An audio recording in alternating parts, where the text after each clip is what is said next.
Hi hello friends, ಸಿಹಿ ಕೈ ಚಾನಲ್ಗೆ ಸ್ವಾಗತ. ಇವತ್ತಿನ ವಿಡಿಯೋದಲ್ಲಿ ನಾವು ಮಿಕ್ಸ್ ವೆಜಿಟೇಬಲ್ ಪಾಲಕ್ ಪಲಾವ್ನ ಹೇಗೆ ಮಾಡೋದಂತ ನೋಡೋಣ. ಈ ಪಾಲಕ್ ಸೊಪ್ಪು ಆರೋಗ್ಯಕ್ಕೆ ತುಂಬಾ ಒಳ್ಳೆಯದು, ಜೊತೆಗೆ ರುಚಿನೂ ಕೂಡ ಚೆನ್ನಾಗಿರುತ್ತೆ. ಈ ಪಾಲಕ್ ಪಲಾವ್ನ ಮಾಡೋದಕ್ಕೆ ನಾನು 1 ಕಪ್ನಷ್ಟು ಅಕ್ಕಿನ ತೊಳೆದು ಒಂದು 30 ನಿಮಿಷಗಳ ಕಾಲ ಅದನ್ನು ನೆನೆಯೋದಕ್ಕೆ ಇಟ್ಕೊಂಡಿದ್ದೀನಿ. ಆನಂತರ ನಾವು ಒಂದು ಪಾತ್ರೆನ ಬಿಸಿ ಮಾಡೋದಕ್ಕೆ ಇಟ್ಕೊಳ್ಳೋಣ.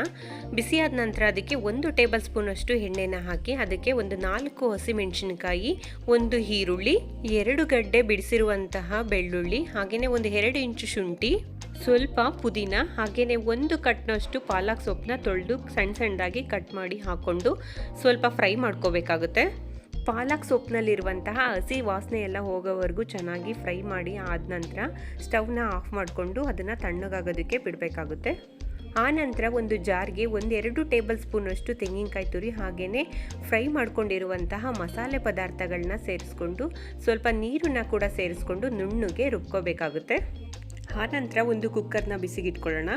ಬಿಸಿಯಾಗಿದ್ದಕ್ಕೆ ಒಂದು 3 ಟೇಬಲ್ ಸ್ಪೂನಷ್ಟು ಎಣ್ಣೆನ ಹಾಕ್ಕೊಳ್ಳೋಣ.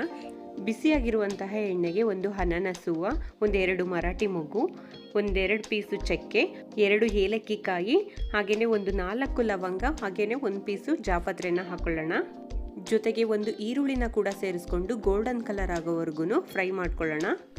ಆನಂತರ ಇದಕ್ಕೆ ನಾವು ತರಕಾರಿನ ಸೇರಿಸ್ಕೋಬೇಕಾಗುತ್ತೆ. ನಾನಿಲ್ಲಿ 1 ಕಪ್ನಷ್ಟು ಬೀನ್ಸು, 1 ಕಪ್ ಕ್ಯಾರೆಟ್, ಹಾಗೆಯೇ 1 ಕಪ್ಪಷ್ಟು ಆಲೂಗಡ್ಡೆ, ಹಾಗೆಯೇ ಒಂದು 3/4 ಕಪ್ಪಷ್ಟು ಬಟಾಣಿನ ಸೇರಿಸ್ಕೊಂಡಿದ್ದೀನಿ. ಜೊತೆಗೆ ಒಂದು 1/4 ಸ್ಪೂನಷ್ಟು ಅರಿಶಿನ ಪುಡಿ ಕೂಡ ಸೇರಿಸ್ಕೊಂಡು ಮಿಕ್ಸ್ ಮಾಡಿ ಫ್ರೈ ಮಾಡ್ಕೊಂಡಿದ್ದೀನಿ. ತರಕಾರಿ ಎಲ್ಲ ಸ್ವಲ್ಪ ಫ್ರೈ ಆದ ತಕ್ಷಣವೇ ಅದಕ್ಕೆ 1-2 ಟೊಮೆಟೊನ ಕಟ್ ಮಾಡಿ ಸೇರಿಸ್ಕೊಂಡಿದ್ದೀನಿ.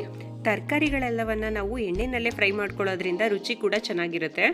ಜೊತೆಗೆ ರುಚಿಗೆ ತಕ್ಕಷ್ಟು ಉಪ್ಪನ್ನ ಕೂಡ ಸೇರಿಸ್ಕೊಂಡು ಫ್ರೈ ಮಾಡ್ಕೊಳ್ಳೋಣ. ಸ್ವಲ್ಪ ಫ್ರೈ ಆದ ನಂತರ ಅದಕ್ಕೆ ರುಬ್ಬಿ ಇಟ್ಕೊಂಡಿರುವಂತಹ ಮಸಾಲೆನ ಕೂಡ ಸೇರಿಸ್ಕೊಂಡು ಫ್ರೈ ಮಾಡ್ಕೊಳ್ಳೋಣ. ಮಸಾಲೆ ಎಲ್ಲ ಚೆನ್ನಾಗಿ ಬೆಂದು ಎಣ್ಣೆ ಬಿಡೋಕ್ಕೆ ಶುರುವಾಗುತ್ತೆ, ಅಲ್ಲಿವರೆಗೂ ಚೆನ್ನಾಗಿ ಫ್ರೈ ಮಾಡ್ಕೋಬೇಕಾಗುತ್ತೆ. ಇವಾಗ ಮಸಾಲೆ ಕೂಡ ಚೆನ್ನಾಗಿ ಫ್ರೈ ಆಗಿದೆ. ಇದಕ್ಕೆ 1/2 ಸ್ಪೂನಷ್ಟು ಗರಂ ಮಸಾಲೆನ ಕೂಡ ಸೇರಿಸ್ಕೊಳ್ತಾ ಇದ್ದೀನಿ. ಹಾಗೆಯೇ ಒಂದು ಅರ್ಧ ಹೋಳಷ್ಟು ನಿಂಬೆ ಹಣ್ಣಿನ ರಸ ಕೂಡ ಸೇರಿಸ್ಕೊಳ್ತಾ ಇದ್ದೀನಿ. ಇವಾಗ ನಾನು 1 ಕಪ್ ಅಕ್ಕಿಗೆ 2 ಕಪ್ನಷ್ಟು ನೀರನ್ನು ಸೇರಿಸ್ಕೊಳ್ತಾ ಇದ್ದೀನಿ. ನೀರು ಕುದಿ ಬಂದಿದೆ. ಇದಕ್ಕೆ ನಾನು ನೆನೆಸಿ ಇಟ್ಕೊಂಡಿರುವಂತಹ ಅಕ್ಕಿನ ಸೇರಿಸ್ಕೊಳ್ತಾ ಇದ್ದೀನಿ. ಜೊತೆಗೆ ಸ್ವಲ್ಪ ಕೊತ್ತಂಬರಿ ಸೊಪ್ಪನ್ನ ಕೂಡ ಸೇರಿಸ್ಕೊಳ್ತಾ ಇದ್ದೀನಿ. ಆನಂತರ ನಾವು ಎಲ್ಲವನ್ನು ಚೆನ್ನಾಗಿ ಮಿಕ್ಸ್ ಮಾಡಿ ಕುಕ್ಕರ್ ಮುಚ್ಚಳವನ್ನು ಮುಚ್ಚಿ ಮೀಡಿಯಂ ಫ್ಲೇಮ್ನಲ್ಲೇ 1 ವಿಸಲ್ ಮಾಡ್ಕೋಬೇಕಾಗುತ್ತೆ. ಕುಕ್ಕರ್ನಲ್ಲಿ ನಾವು ಅಡುಗೆನ ಮಾಡ್ಕೋಬೇಕಾದ್ರೆ ಆದಷ್ಟು ಲೋ ಟು ಹೈ ಫ್ಲೇಮ್ನಲ್ಲೇ ಮಾಡ್ಕೋಬೇಕಾಗುತ್ತೆ.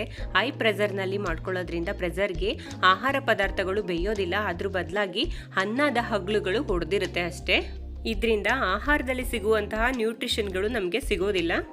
ಇವಾಗ ಕುಕ್ಕರ್ನಲ್ಲಿರುವಂತಹ ಪ್ರೆಷರ್ ಎಲ್ಲ ಹೋಗಿ ತಣ್ಣಗಾಗಿದೆ. ಇವಾಗ ನಾವು ಪಲಾವ್ನ ಮಿಕ್ಸ್ ಮಾಡ್ಕೋಬೇಕಾಗುತ್ತೆ.